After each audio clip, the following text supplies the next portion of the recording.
Hello, I am Marina Segatti. I'm a PhD candidate in Family Studies at the University of California, Santa Cruz. First, I would like to express my sincere gratitude for the support I have received from the AAUW American Fellowship.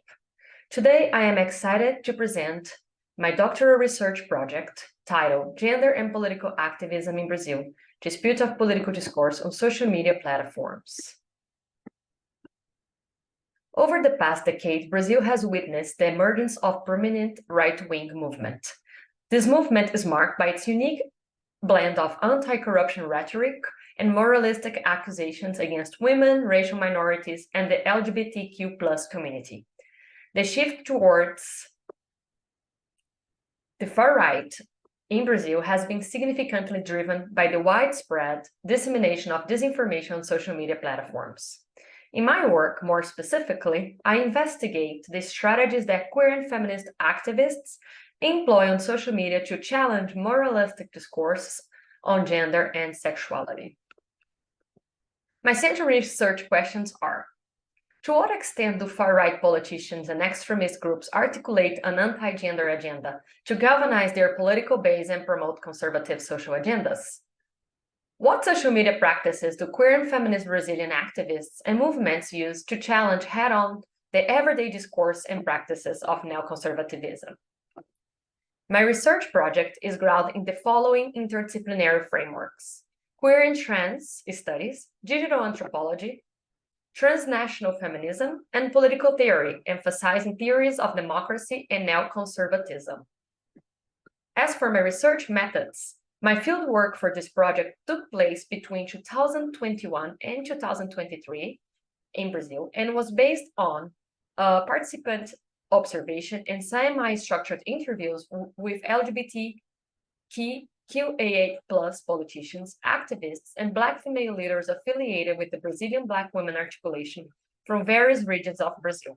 For the online aspect of my research, I collected public available content of politicians and activists on Facebook and Instagram using an automated tool called CrowdTangle. I used the NVIV software for audio transcription. For data analysis, I employed a qualitative mixed method approach, focusing on thematic and content analysis. My dissertation comprises 4 chapters, each analyzing a distinct case study of significant political events that unfolded in Brazil from 2013 to 2023. While the use of social media by far right has increasingly been the academy's focus, the specific ways that queer and feminist activists use social media have remained unanalyzed and untheorized. This examination is especially relevant in the context of the prevailing gender backlash and gender-based violence in the region, as it underscores the significance of counteractive approaches to address these sociopolitical challenges. In the first chapter, Tchau Querida, Anti-Feminism Backlash and the Rise of Brazilian Far Right, I explore the historical, social, and political context of the emergence of Brazil's far right, placing particularly emphasis on the digitalization of politics, the ousting of Brazil's first female president, and the role of gender. Here, I analyze the political landscape of Brazil from 2013 to 2018, which was marked by significant social and political transformations. During this period, social media platforms emerged as the primary battleground for political discourse and contestation of narratives. Gender and sexuality discourse played a crucial role in the struggle of political hegemony. Conservative forces such as evangelical and far-right groups invoked these issues to advance their agenda and build a broad base of support. The political fractures and turmoil culminating in a political legislative coup that resulted in the ousting of Brazil's first and only female president, Dilma Rousseff, in 2016. The election of Jair Bolsonaro in 2018 exemplified the success of such strategies as he campaigned on a platform that often challenged progressive gender and sexuality norms. In the second chapter, Marielle Presente, Political Polarization and Political Activism, I focus on how the Black and queer politician Marielle Franco has become a national and transnational symbol of the struggle against social inequalities, especially gender, race, and class. Marielle Franco, a Brazilian politician, feminist, and human rights activist, was tragically assassinated on March 14, 2018. She was known for her strong advocacy for the rights of marginalized communities, including Afro-Brazilians, LGBTQ plus individuals, and women. The political scenario in Brazil, marked by the disputed narratives surrounding Marielle's life and activism, reflects the complexity and polarization of the country's political landscape. Marielle's memory has been magnified through the use of social media and hashtag activism, such as hashtag Marielle Presente, as a way to honor her and advocate for justice. This online visibility has not only strengthened the support of her followers, but has also triggered opposition from those attempting to discredit her lasting impact and polarizing the Brazilian political scenario. Marielle Franco's legacy has inspired a new generation of activists, particularly Black women, to engage in the political system. Her influence has extended beyond Brazil, mobilizing transnational coalitions and feminist networks in support of democratic values and human rights. In the third chapter, hashtag Elina, a broad coalition response to the anti-gender movement, I analyze several key strategies that this movement used to gain support, raise awareness, and respond to the advance of the far right. The hashtag Elina movement, meaning not him in English, emerged in the run-up to the 2018 Brazilian presidential elections as a response to Jair Bolsonaro's controversial far-right candidacy. This movement garnered support from diverse social and political groups, particularly women and LGBTQ plus individuals, who were alarmed by Bolsonaro's history of making sexist, homophobic, and discriminatory statements. Despite the challenges and backlash, the movement's ability to harness social media, build diverse coalitions, and challenge mainstream media narrative has not only brought feminist issues to the forefront, but also reshaped the political discourse and influenced the outcomes of elections. In the fourth chapter, Hackear o Sistema, the Politics of Brazilian Black Trans Women and Travesti, I analyze how three Afro-Brazilian trans women have forged political canvases that go against the dominant political logic. The neoconservative movement and extreme right in Brazil have strategically utilized the concept of gender ideology to portray the LGBTQ plus community as the internal enemy.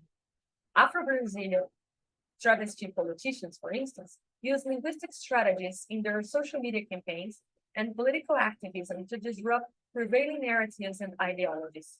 By harnessing the power of words, they challenge stereotypes and engage in persuasive discourse to shift public opinion, advancing their political goals. This linguistic resistance is a crucial aspect of their activism. My examination of progressive politicians and activist social media communication offers a basis for critiquing the decline of democratic process in the era of digital populism and underscores the capacity of historically marginalized individuals to effect change through their everyday struggles. In addition, I seek to underscore with my project the transformative potential of technology as a catalyst for amplifying these vital conversations, providing a comprehensive understanding of the complex landscape of gender politics in Brazil. Thank you very much.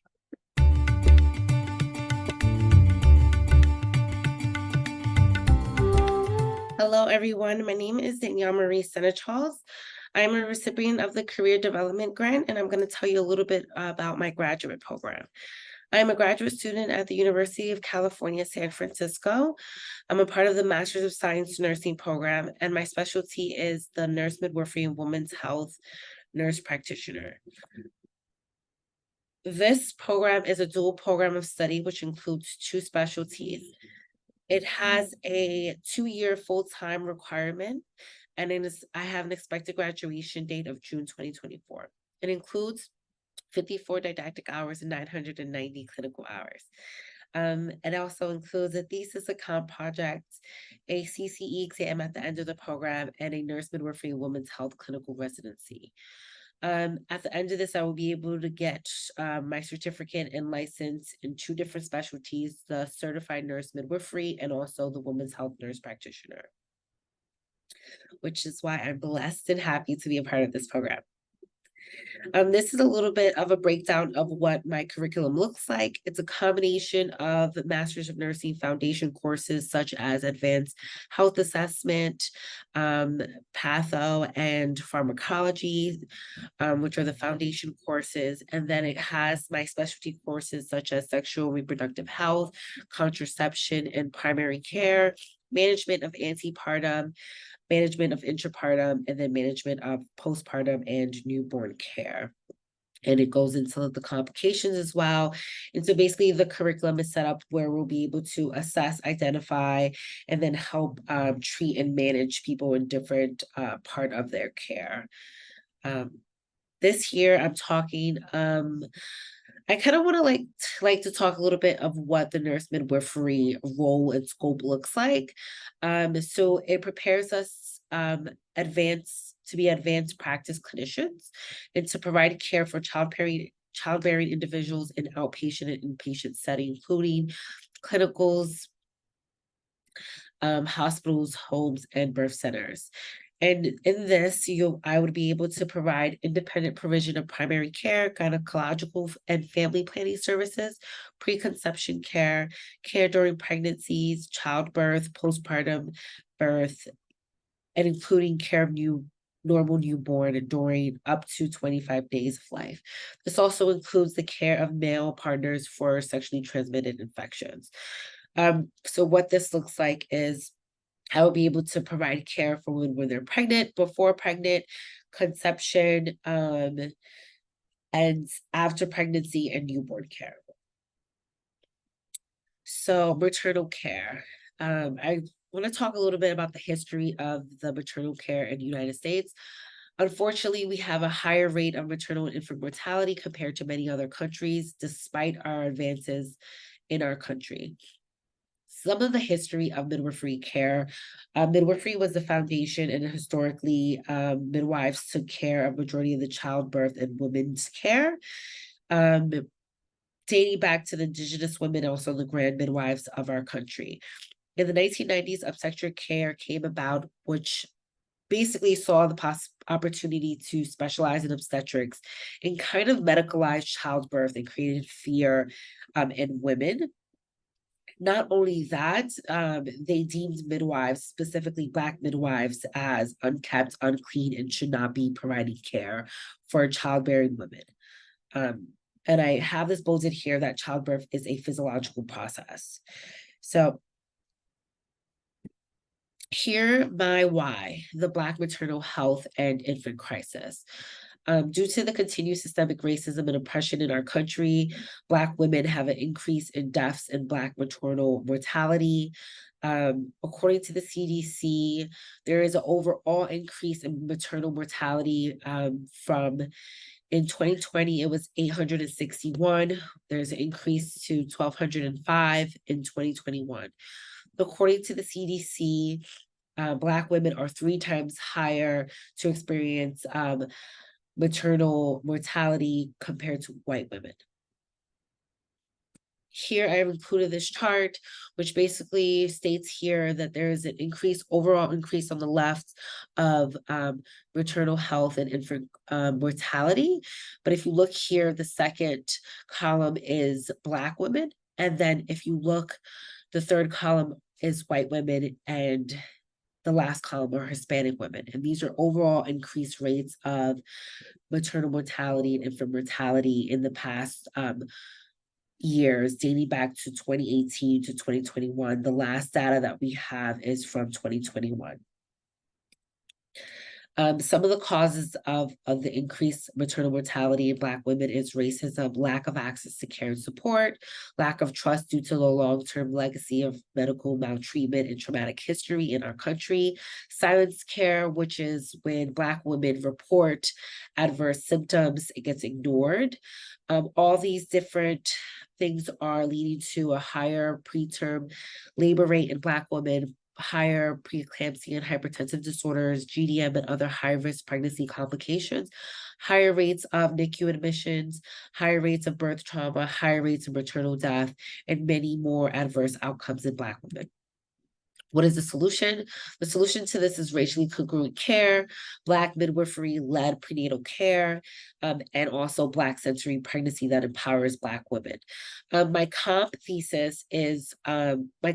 and thesis topic is, how does racially congruent group model care decrease perinatal adverse outcomes?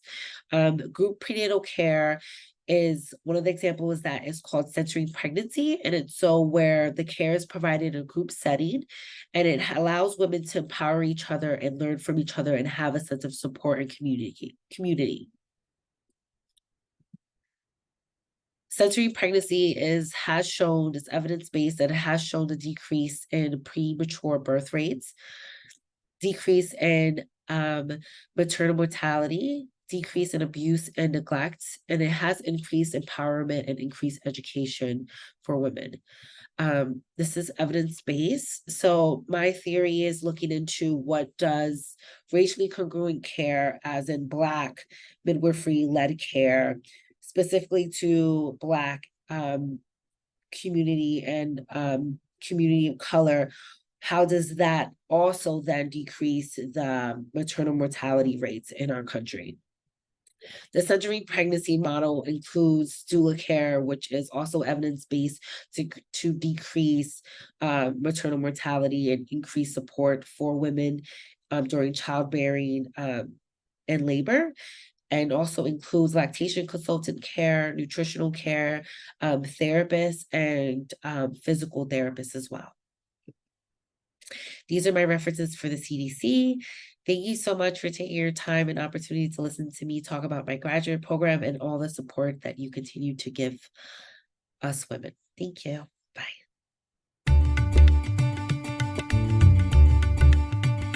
Hi, my name is Carolina Franco. I'm a 2023-2024 International Fellow, and today I'm going to be talking about my project about how vitamin B6 is governed by the local compartmentalization of metabolic enzymes during cell growth.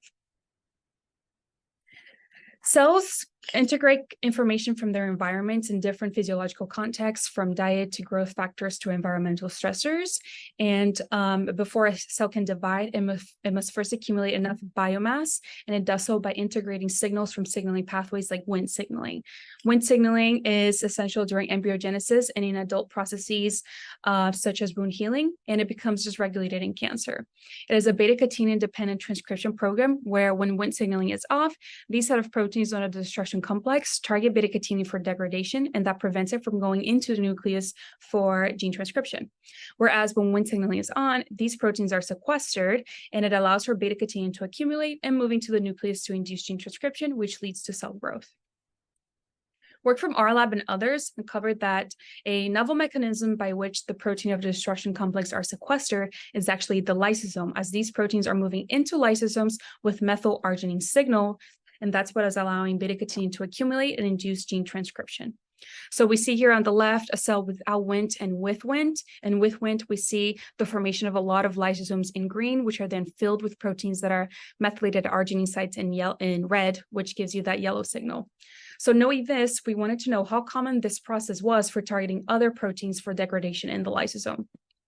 So to do so, we treated cells with Wnt ligand, and we then performed immunoprecipitation of lysosomes, so purification of lysosomes, to then perform proteomics. So essentially, we're cataloging all the proteins that were inside the lysosome after treatment with Wnt and seeing which of those proteins actually had this methyl arginine tag. And doing so uncovered a protein called pyridoxal kinase, or PDXK. PDXK is the rate-limiting enzyme in vitamin B6 metabolism, and it converts inactive B6, or PN, which we get from our food, into the active form PLP. It is a cytosolic protein, and it is vitamin B6 is a cofactor for over 160 enzymes, and it's involved in things like nucleotide synthesis, neurotransmitter synthesis, and nutrient metabolism. In order to tie it to a disease context, we chose colorectal cancer because it is very well studied in the field of Wnt signaling, because it has very high Wnt signaling. And interestingly, colorectal cancer actually has very low levels of active B6. So there are clinical studies showing that patients with colorectal cancer have low levels of B6 in their blood, their plasma, and their serum. And so due to this, I came up with the hypothesis that Wnt signaling is targeting PDXK into the lysosome for degradation in order to promote cancer cell metabolism, specifically in colon cancer. And so the first question I had was, is PDXK actually being sent into the lysosome by Wnt to be degraded? And so on the left, I performed immunofluorescence. So on the top, I have my control cell, and we see the PDXK in green is pretty diffuse. And then in red, we have the lysosome. They do not co-localize. But then when I add Wnt ligand, you can see that PDXK becomes very punctate, which then matches with the localization of the lysosome, indicating that it's going in the lysosome. Additionally, Western blot analysis showed that PDXK protein levels actually go down over time with increasing Wnt signaling incubation, indicating that it's in fact being sent into the lysosomes for degradation. My second question was, is methylation actually required for PDXK to go into the lysosome? And so to do so, I identified arginine 292 that was methylated in PDXK, and I mutated this site into a lysine in order to prevent arginine methylation to see if that would change the way PDXK goes into the lysosome. And so on the left, we have our wild-type PDXK or our regular PDXK. And again, on the control, PDXK is diffuse, cytosolic, and it's not in the lysosome. But then when we add Wnt, PDXK in green is now punctate with the lysosome in red, as indicated by the yellow signal. And then on the right, we have the mutated version of PDXK, the version that cannot be methylated. And on the top, we have the control again. PDXK is cytosolic, it's diffuse, it's not in the lysosome. But then when we add Wnt, it's still not going into the lysosome. It's not going into puncta like we see with the other, with wild-type PDXK, indicating that this arginine site, that this arginine methylation is actually required for it to go into the lysosome. My third question was, is Wnt signaling actually regulating colorectal cancer growth through vitamin B6 metabolism? And so the first thing that I did is I performed metabolomics. So I treated cells with Wnt ligands for 20 and 60 minutes and looked at how the levels of vitamin B6 in the cell change. And as you can see in blue, and the addition of Wnt ligand increases the quantity of inactive B6, so PN. So inactive form is going up, which means it's not being converted into active B6, meaning that there's a problem with the enzyme that it is responsible for that conversion. I then took colorectal cancer cells and I performed a knockdown of PDXK. So I depleted the pool of PDXK in the cell and looked at how that impacted the cell. And so metabolomics showed that when PDXK is knocked down in the cell, the active levels of PLP go down, which makes sense as PDXK is responsible for that conversion. But interestingly, what I saw is that when the cell does not have any PDXK, these colon cancer cells grow a lot more than just the controls, indicating that PDXK is actually very important. And even more so, when I add vitamin B6 back into these cells that already didn't have PDXK, I am able to reduce the proliferation and restore that, indicating that vitamin B6 and PDXK are actually really big players in colorectal cancer cell growth. So what I've told you today is that PDXK is sent into the lysosomes by Wnt, that there is an arginine methylation tag or signal known as Mr. Degron that is responsible for sending into the lysosome, and that Wnt signaling is able to regulate colorectal cancer growth and vitamin B6 metabolism. And this fellowship will allow me to further explore how this is happening. Thank you.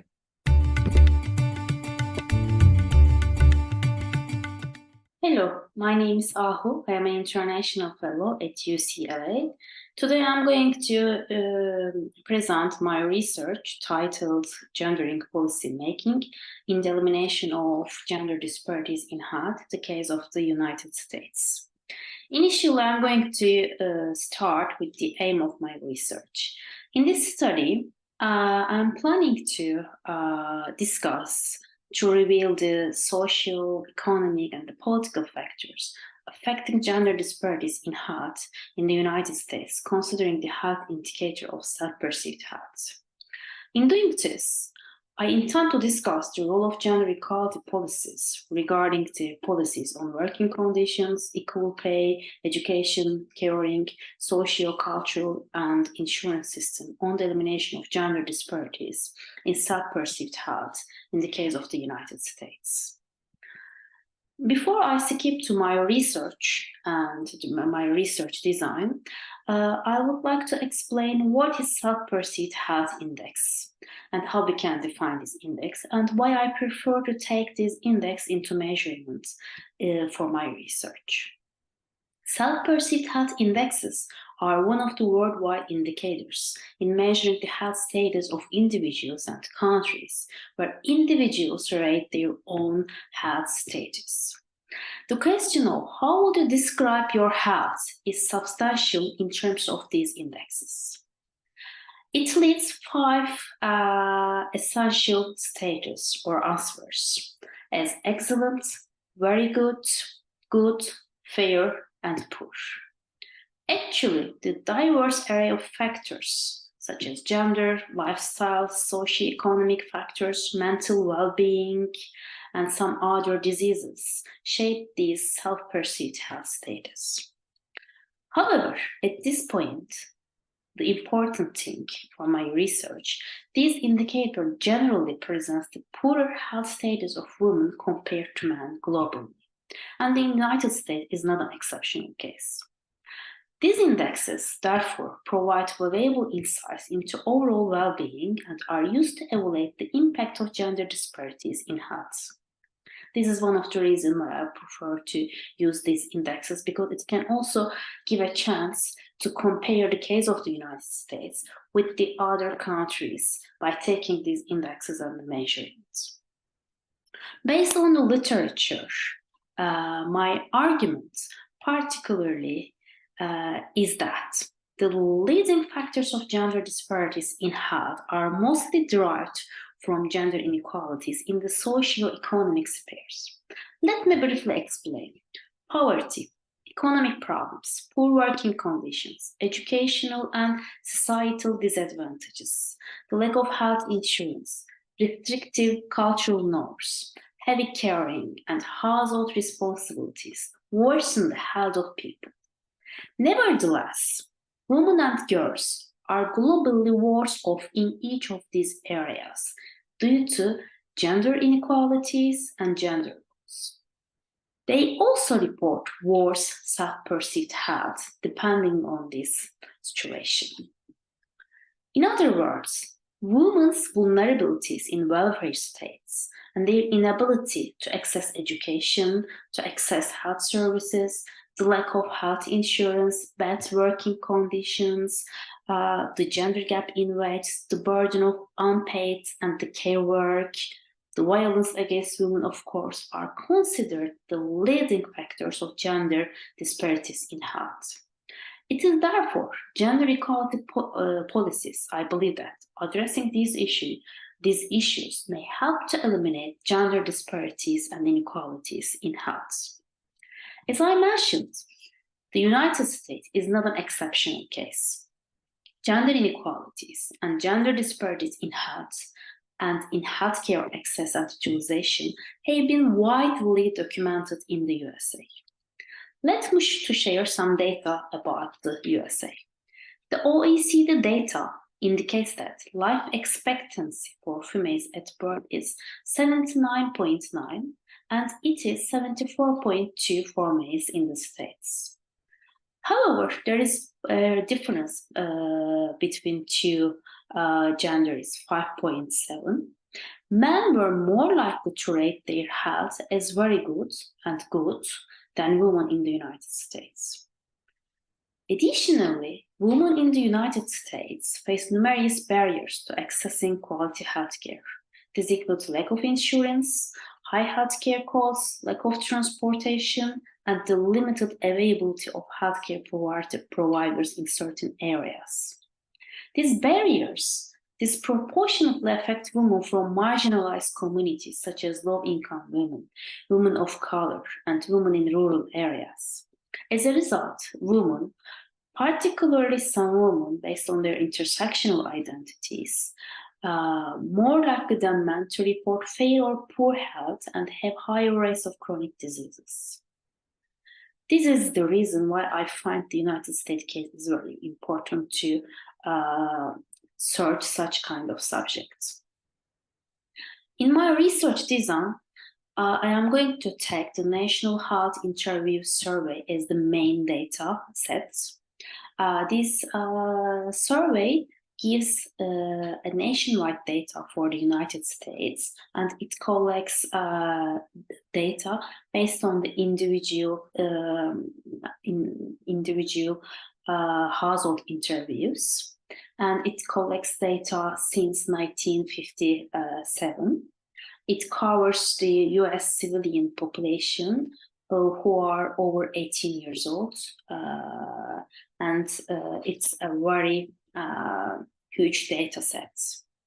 In order to understand the impact of social, economic, and the demographic status on self-perceived health, I am planning to use the data on self-perceived health, gender, and demographic characteristics of the survey participants in this National Health Interview Survey.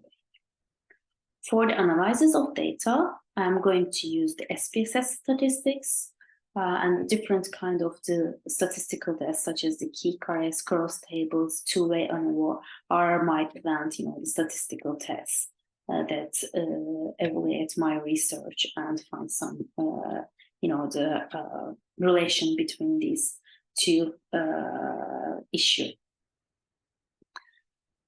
As I mentioned, I don't have any congruent results right now, but I may say that my expected result is that the adoption and implementation of gender equality policies are crucial for eliminating both gender inequalities in general and gender disparities in health in particular.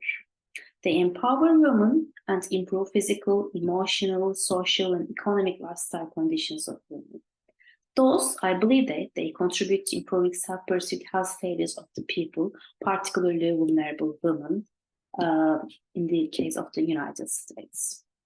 Based on this, I may maybe talk about the potential interventions at the policy level.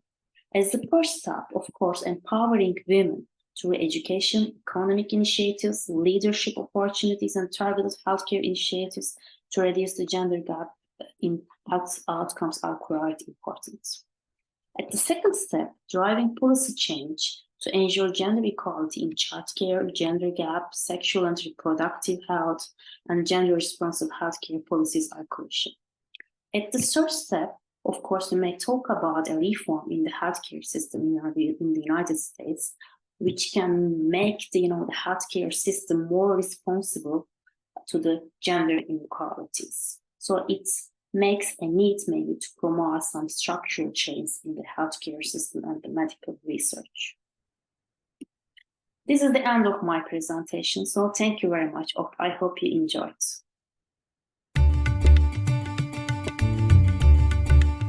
I go to Marshall School of Business at the University of Southern California, and I'm currently majoring in Master's in Business Administration.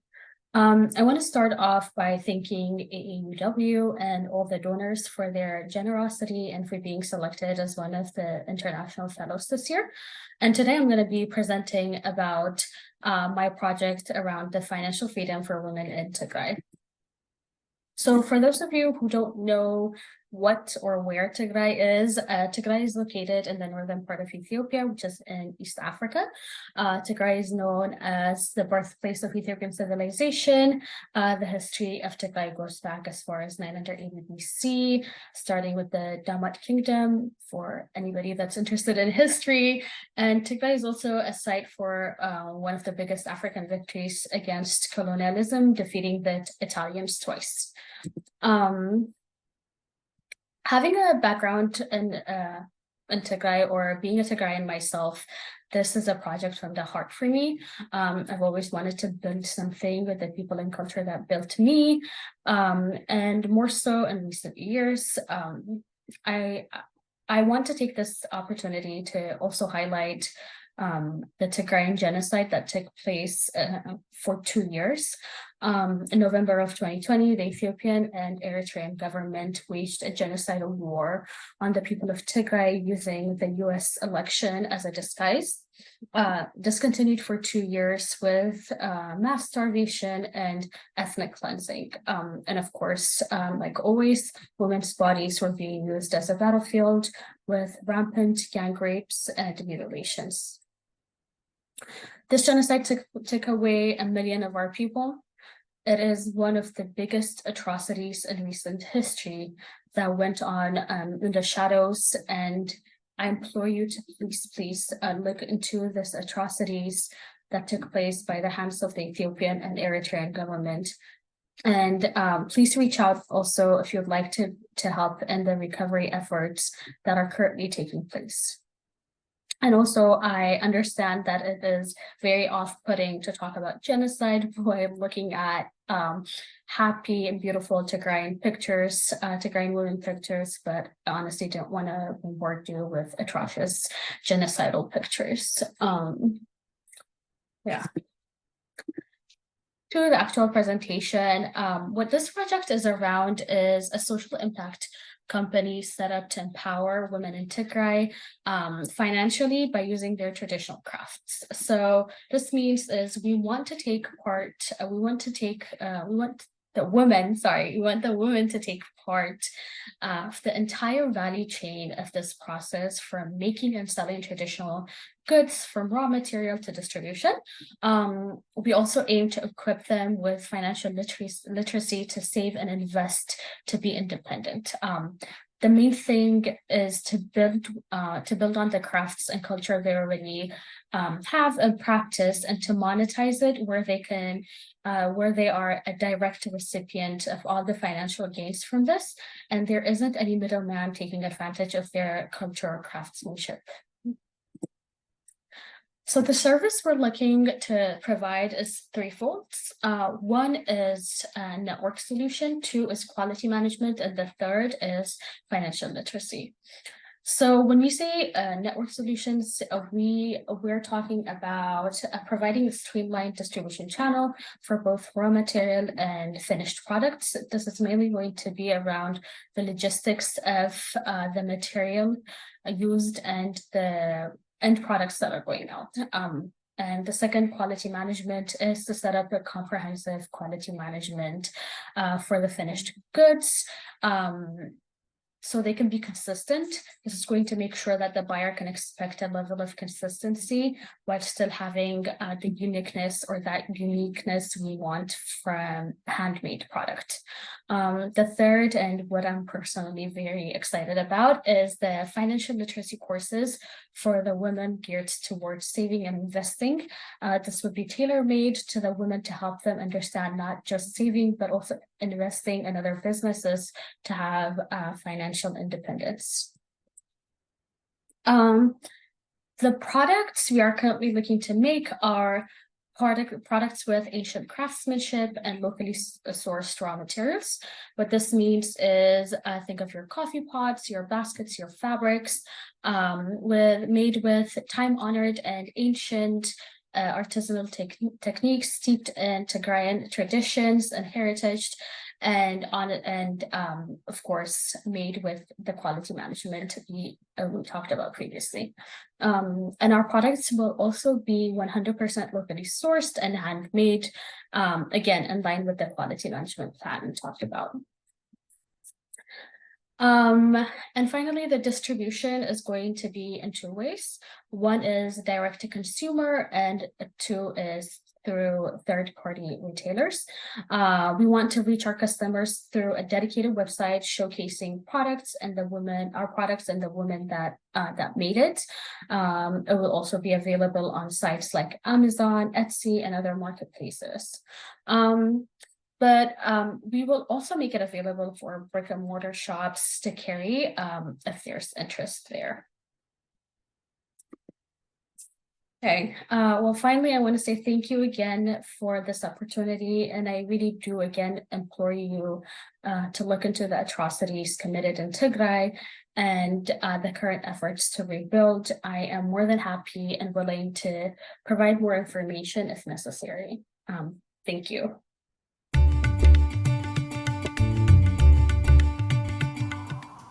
Hello, my name is Katalina Torres-Garcia, and I am a recipient of the Career Development Grant from AAUW. I'm very excited to be connected with them, and so I'm going to be telling you a little bit about what I'm working on.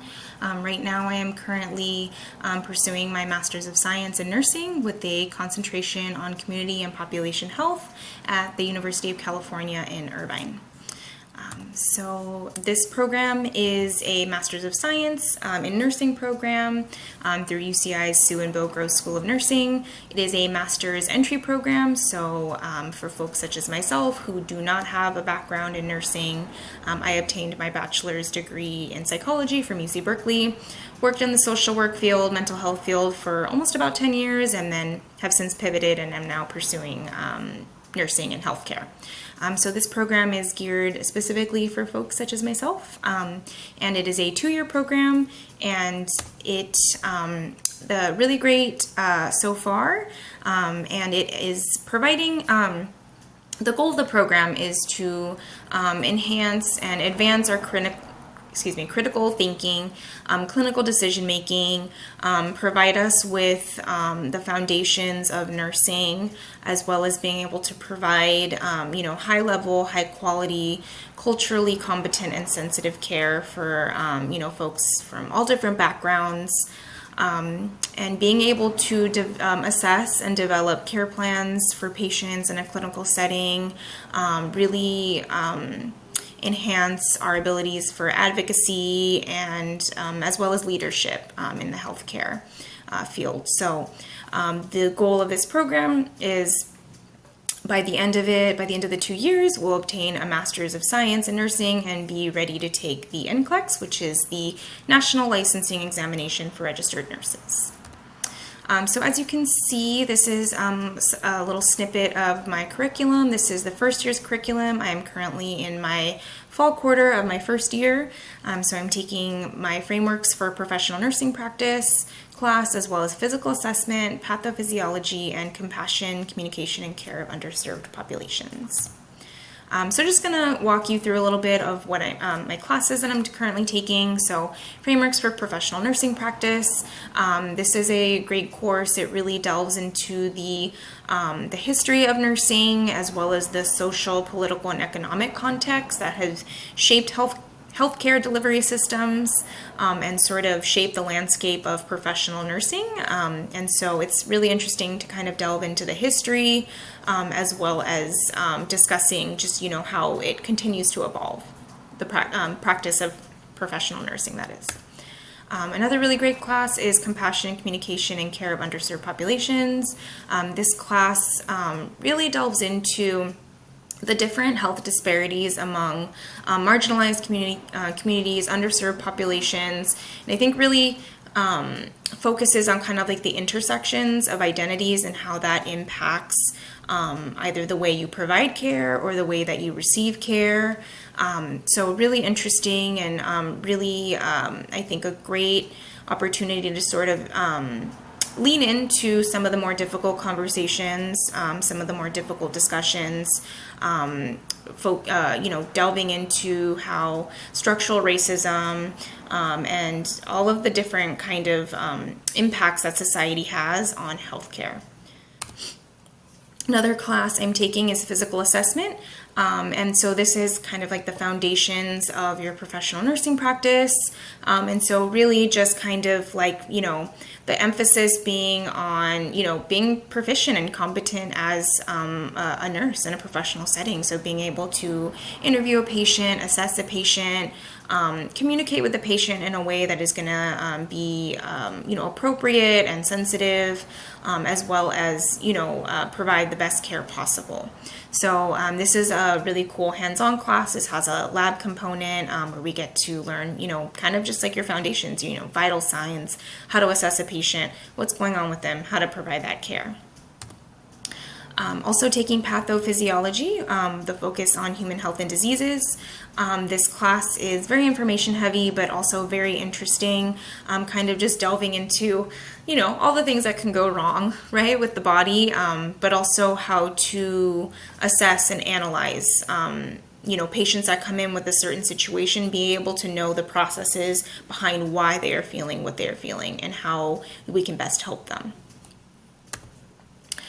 Something else that I have begun working on is a research project that's being led by Dr. Guo, also based out of the Sioux and Bill Gross School of Nursing, and it is focused on maternal wellness and health in ethnic minority women, with the goal of reducing cardiovascular health disparities for BIPOC communities, so Black, Indigenous, people of color, collaborating with organizations that support these populations, these communities, and kind of figuring out how technology can help improve health for birthing people, both during pregnancy and postpartum. So this is really exciting for me. My ultimate goal is to become a certified nurse midwife. So when I saw this opportunity, I jumped on it, and I'm really excited to be getting started. Again, this is just kind of, an overview of what I'm working on, and I'm excited to have started this journey, and I'm very grateful for AAUW's support with the Career Development Grant and being able to do so. So thank you. Hi there. Thank you so much for joining me and watching this presentation. I am here to share a little bit about our project at Arts Bridging the Gap, Futures Rewired. We are a very grateful AAUW grant recipient this year in the Community Projects Grant Department. So I'm going to do this really fast because I'm so passionate about this that if I don't talk fast and cliff note everything, you're going to be here for a lot longer than 8 minutes. Here goes. Okay. So Arts Bridging the Gap. I started Arts Bridging the Gap in 2014 because I had seen across LAUSD and the Los Angeles wider school system the lack of arts, and also the lack of willingness to take positive risks in math and English of young people when I was volunteer tutoring, and did a lot of research into the way that arts is the most effective way to bridge the achievement gap for youth in under-resourced communities. So ABG was created to uplift the voices, experience, and self-expression of youth from under-resourced communities through healing arts programs. You can read the rest of our mission there.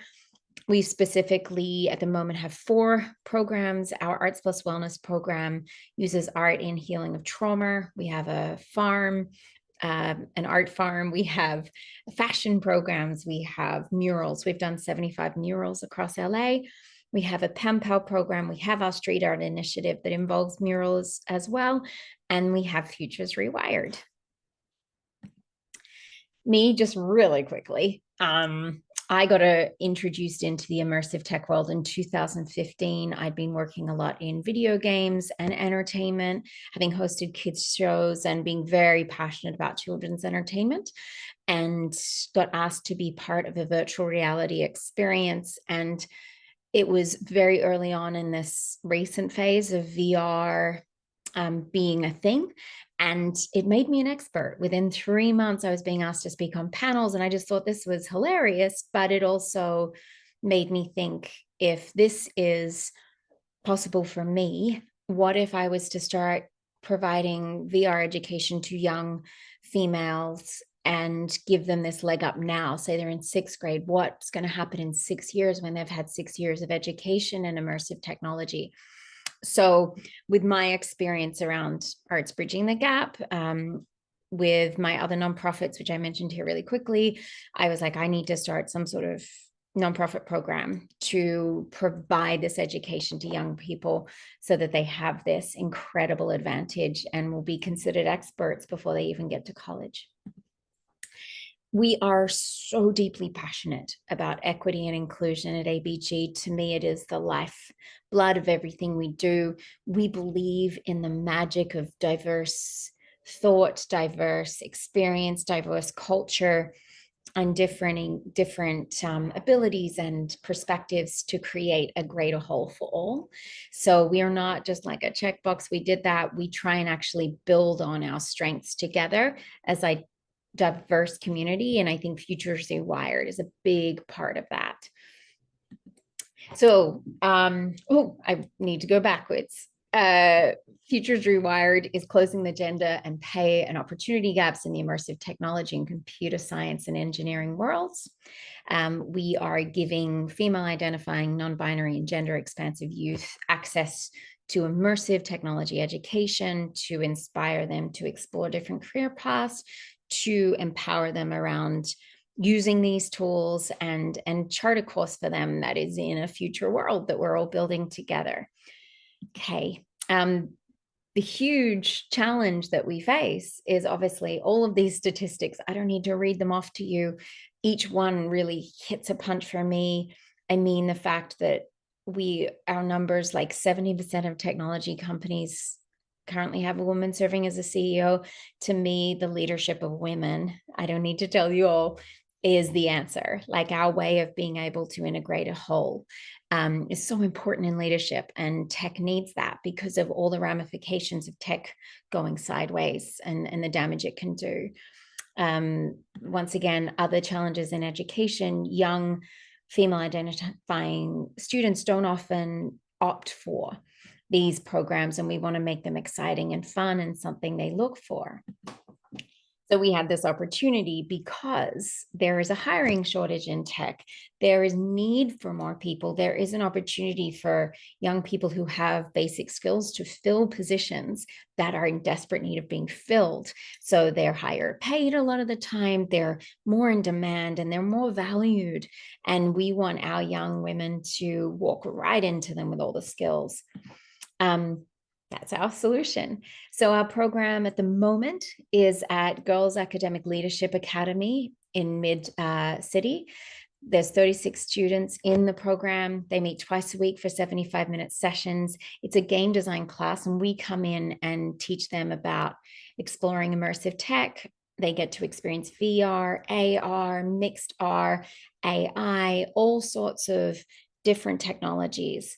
And we like to bring in young professionals to teach the class, but also to visit, to be guest speakers and do field trips so that they get to see this work in action. Immersive tech, obviously, as I shared, luckily for my timing here, is all of these considerations. I think immersive tech is a very exciting, powerful, and potentially dangerous area because it is something that really touches into the emotions of people. It asks moral questions. It brings you into your peripheral comfort zone using technology on your face. And in my opinion, is actually an industry that really needs a female perspective. Whether we're stereotyping or not, I think it's quite common that we consider men's thoughts or male thought pattern, whichever body it ends in, is very direct, like one focus, very linear, very success to a point driven. And my experience of the female minded direction is a very, how do we consider everybody? How do we integrate all needs and all perspectives? And immersive technology does that, right? You put on a headset and you are surrounded. Women can talk in general a lot more with an empathetic, considering mindset of all points, all data, all focus. And I think that's why women actually, and female folks, are primed to go into this industry with a personal advantage that they bring. So through your amazing support and partnership, we are able to bring in young professionals to teach and mentor. We get to go to field trips. We have access to software and programs that the young people need. And on that note, I want to invite you, any of the members are welcome to come as a guest speaker, to visit, to observe, to open up a field trip opportunity. We would always love to hear from you. I'll leave it on the references just in case you're curious. It's right on 8 minutes. Thank you so much. I am going to go back just to this last one in case you didn't notice that we are so grateful. And we do invite any form of partnership with any members. We are always excited to have our young people meet professionals who can inspire and share a moment of connection together. Thank you so much. Hello, my name is Joyce Weaver, and I will be discussing my career goals and how I want to change the game industry. I currently attend Academy of Art University, and I'm earning my Master of Arts degree in game development with an emphasis on character modeling. The game development program teaches students how to combine traditional art with art on the computer using the newest technologies and industry standard programs such as Maya, ZBrush, Marvelous Designer, Marmoset Toolbag, and Unreal Engine, just to name a few. Here is a list of courses I will take throughout the program, including creating a portfolio at the end of the program. So far, I've taken 3D Modeling and Animation 1, Elements of Video Games, Drawing Bootcamp for Games, The Human Figure, Introduction to Digital Sculpting, and History and Techniques for Games. Academy of Art helps students become job ready by approving a portfolio of their best work before they can graduate. These are some examples of 3D characters I made before I started my program. When I was taking a 9-month game arts program online, I created this mermaid from concept to production. I also created Link from the Legend of Zelda video game series. Also as practice, I created this cute alien and a Funko Pop of Drake the rapper. Currently, I'm taking Drawing Bootcamp for Games, The Human Figure, where I'm learning how to draw the human figure accurately. Here are some examples of my drawings that I've done so far in the class. Each week we have to do about 40 drawings, and they always include standing or sitting figures, heads, and arms and legs. I'm also currently taking Introduction to Digital Sculpting, where I'm learning how to use the industry standard program called ZBrush. Here are some examples of my 3D art pieces I made in the class. Each week we have 2 to 3 models we make. I practice hard surface modeling by creating a pipe and a light switch, and I've created organic objects such as an alien head and a variety of rocks. Some of my career goals are to obtain an internship at a game studio next summer and create a portfolio of my most successful art pieces from all the classes I've been taking. Internships are a great way to gain firsthand experience and see what the industry is really like. Securing an internship would be a great opportunity. As a 3D character artist, it's important to have 2 to 3 of the best characters in my portfolio to share with potential employers. After I graduate, I plan to apply for an entry-level 3D character artist job at a AAA video game company or an indie company. AAA companies are companies that have been produced and distributed by mid-sized to major publishers and have a higher budget. Indie companies are smaller companies that don't have as high of a budget and aren't as well known. According to Forbes, the latest stats segment the video game industry as 61% men and 30% women, showing an increase in women playing a role. When I first researched the game industry, I found out that women only make up 30%. I want to continue to change this by educating others on jobs and opportunities in the industry. The International Game Developers Association states that even though only 5% of those working in the video game development identify as Black gamers and developers have had a significant impact on the industry. This is another statistic that I want to change, since Black people only make up 5% of the game industry. Once I become more established in the industry, I would like to create my own company to give others, especially Black women, the opportunity to work and learn. Thank you for your time and for listening.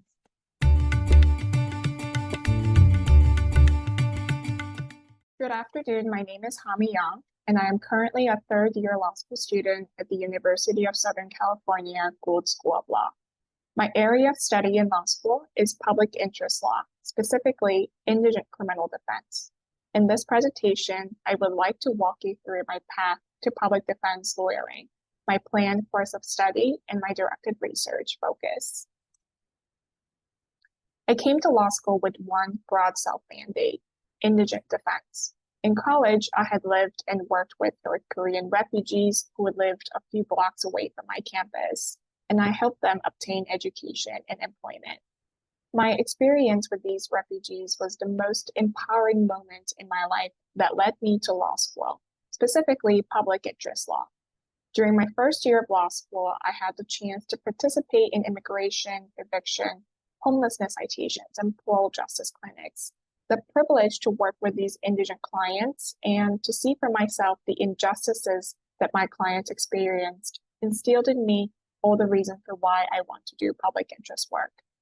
Out of all the public interest area focus, I had an immense interest in working for criminal justice and prison reform. It's an area that I am most passionate about because criminal justice system encompasses all the public interest fields under one umbrella. Many of our clients face immigration consequences due to a conviction and suffer through collateral consequences due to imprisonment, leading to eviction, homelessness, unemployment, among many other things. The U.S. criminal justice system is unfairly prejudiced against the accused, who are often people of color. Today, the U.S. incarcerates more people than any nation in the world, and we are a leader in prison population rate. Today, nearly 10 million Americans have an immediate family member in jail or prison, while the U.S. spends more than $80 billion to keep roughly 2.3 million people behind bars.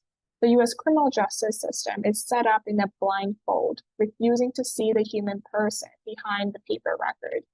The law that we have today is colorblind, and people are dehumanized in our system. I find myself incredibly privileged to be able to become someone's voice, to stand right beside my clients, to be often the sole advocate in the courtroom, but nevertheless, zealously advocate for their rights and human dignity. My coursework to prepare for public defense lawyering has focused on the following. I have endeavored to expose myself to client interviewing opportunities, gain practical experience in the field of criminal justice reform through summer internships, take relevant doctrinal courses in race, immigration, and criminal law, and finally take skill-based courses such as negotiations, child advocacy, and trauma-informed lawyering. In the next two slides, I would like to share more about my client experience and my involvement with criminal justice reform. As I have explained, public defense lawyering centers around being able to interact with clients. One of the primary ways I've gained client interviewing experience was through the Skid Row and Venice Beach homelessness citation clinics. Twice a month, I knock on the tents of clients who need legal assistance in fighting criminal infraction charges, mainly due to homelessness. Not only do these clients have been pushed out to homelessness due to lack of housing and social services, they are criminalized for having nowhere to go, as many municipals like LA enacted anti-camping laws. As a student attorney at USC Gold Human Rights Clinic, I represented a female Afghan asylee who fled from the Taliban's gender apartheid regime in an affirmative asylum case. My client's dream is to go to college and through education find answers to her life, such as why our country has made Afghan women de facto prisoners in their own homes. I have also worked with women and girls in Malawi who are unfairly detained and imprisoned for their acts of self-defense against sexual violence. During my 1L summer, I was a summer fellow at Fair and Just Prosecution, a nonprofit dedicated to advocating a progressive agenda for elected prosecutors across the nation. For the first half of my fellowship, I had the opportunity to direct a policy reform at the Westchester County District Attorney's Office in New York, urging ADAs to not pursue charges for making a terroristic threat, a D felony involving cases to shut up. I spent a significant amount of time working with attorneys at the Conviction Review Unit in the same office, working on an individual case involving unreliable eyewitness identifications, as well as auditing police reports to identify patterns of police misconduct involving illegal stop and frisk in the hopes of mass exoneration. During my 2L summer, I was a summer intern at Brooklyn Defenders, a public defender organization in Brooklyn that offers a holistic defense model, meaning an indigent client has opportunities to work with not just criminal, but immigration, family, and civil defense attorneys. I represented clients facing criminal charges at arraignments, led client interviews facing misdemeanor or violation charges, wrote pretrial motions to dismiss cases based on speedy trial grounds, and conducted discovery review for our clients. I believe that public interest lawyering requires an understanding into the complexly intertwined socioeconomic problems that my potential client may face. Particularly, my potential client accused of a crime may likely be a citizen who may be deported because of a conviction, or my potential client may immediately lose employment, welfare, and housing benefits that undermines meaningful ways to reintegrate into society. With the help of the AAUW Fellowship, I want to continue to build my legal skill sets that will help me become a better advocate to protect the rights of my clients.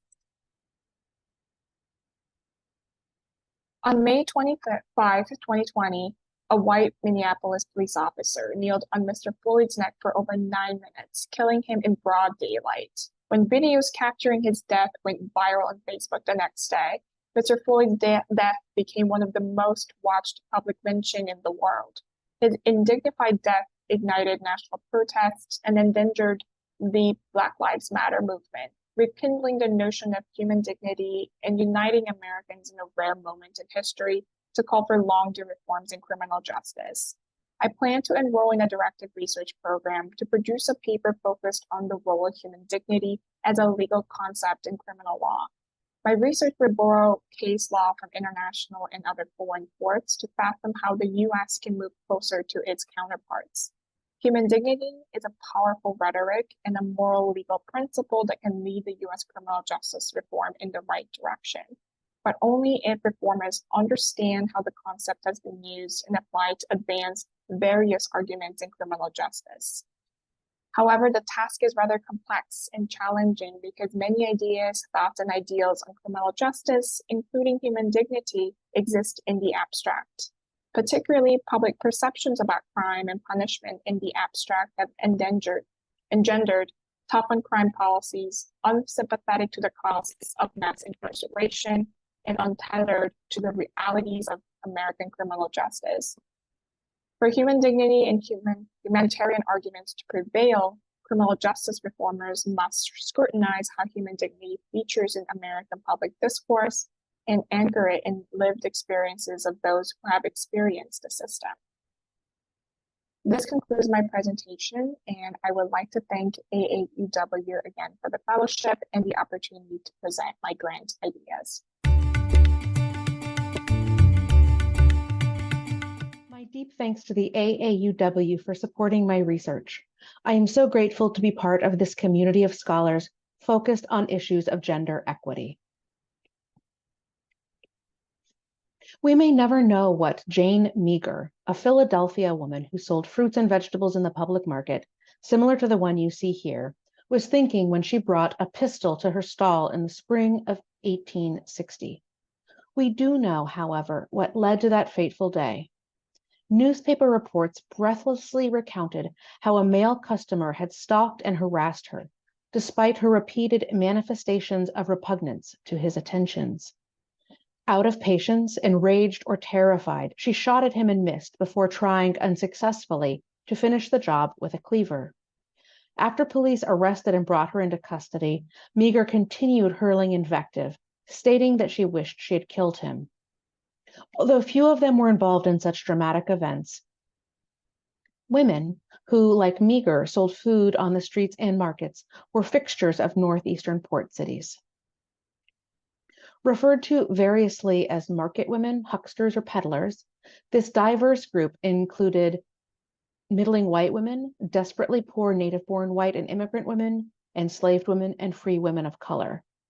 The terms used to describe these women could be used interchangeably, although the term huckster referred specifically to a man or woman who bought goods, usually from farmers, and resold them in the markets after requesting and obtaining permission from local governments.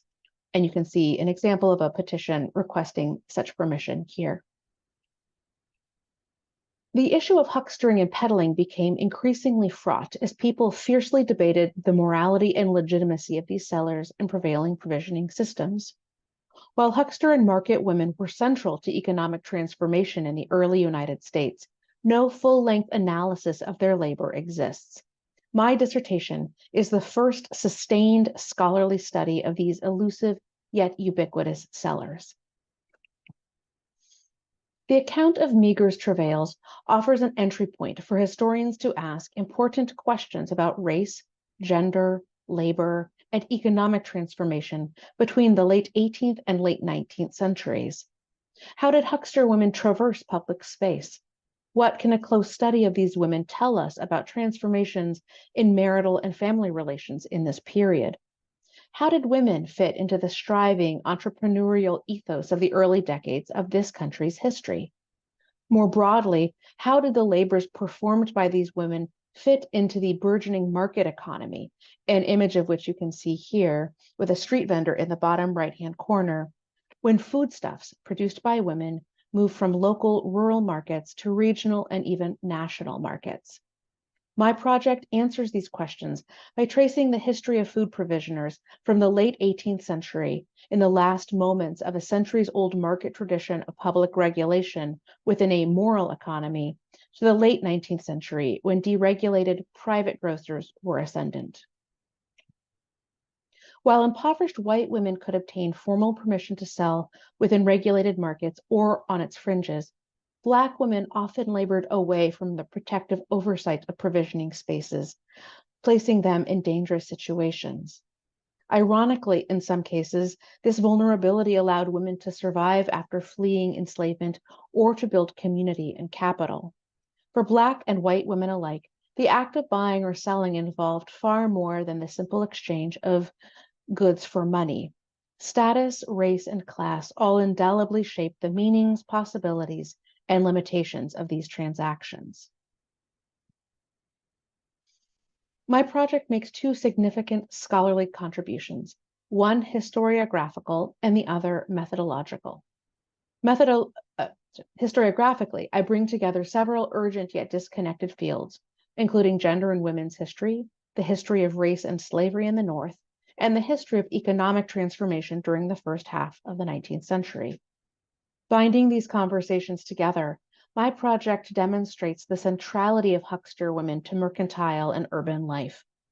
The expansion of commercial activities, the rapid growth of cities, and the reconfiguration of racial hierarchies after emancipation in the North radically reshaped American culture during the decades between the American Revolution and the Civil War. Huckster women of all races labored at the nexus of these changes. Keeping a sharp focus on these seemingly marginal figures, I argue that women's provisioning labor was integral to the American commercial and industrial revolution. Methodologically, I contribute to a community of scholars who are committed to studying subaltern and marginal groups. The women I researched left no business records, diaries, letters, or other sources that historians typically use to understand the past. I am therefore painstakingly piecing together the vast yet thin sources that allow us to understand these women. By carefully layering municipal records, like the one shown here, court documents, newspaper accounts, reformers' writings, fictions, poetry, jokes, songs, children's books, as well as paintings, sketches, and other visual culture, I reveal much about the lived experiences of these women. I also demonstrate their centrality to market exchange, public space, and the antebellum imagination.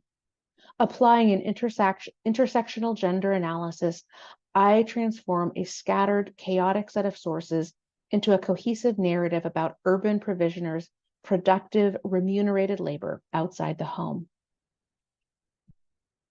Because the lives, identities, and social statuses of the women I study varied so widely, my dissertation will look at each group on its own terms, drawing connections among the experiences of these women when relevant, but paying careful attention to how race, status, or class shaped their stories in distinctive ways. Some white women could achieve a kind of alternate respectability for their public provisioning labor. While rare, these market women earned good incomes and elevated social statuses because of, not in spite of, the commercial work they performed outside the home.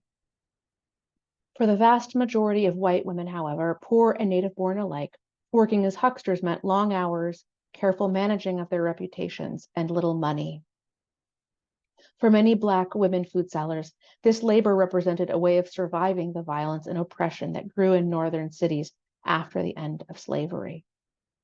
Finally, I consider the ways in which the cultural figures of these provisioners echoed across the late 19th and early 20th centuries, despite their dwindling numbers. During a period marked by the upheavals of industrial capitalism, these nostalgic remembrances offered Americans a reassuring, romantic image of these once prominent sellers. Thank you.